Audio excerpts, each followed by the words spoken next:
Hi everyone, welcome to another Buddhist video. Today we're going to discuss part 4 of the life of the Buddha. So we're going to discuss in detail what happened at the ploughing ceremony.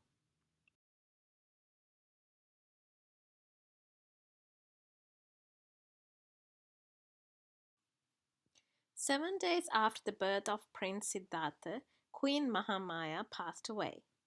Since then, Prajapati Gautami cared and brought up Prince Siddhartha.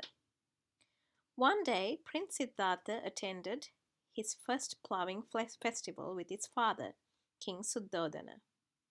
Thousands of people were working on the fields that day. The peasants worked, sweat pouring down their brows.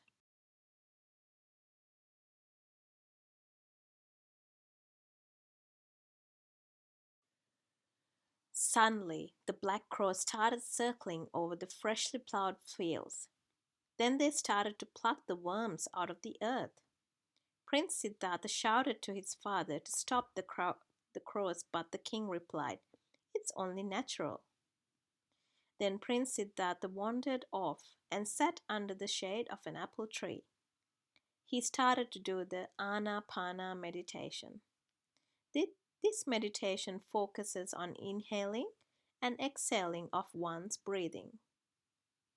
When King Siddhartha saw the sight, he remembered Asita's prediction and how his son might give up the world after all.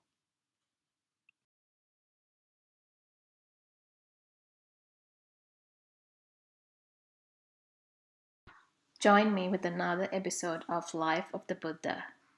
Till then, don't forget to subscribe to my channel and have a wonderful day. Thank you.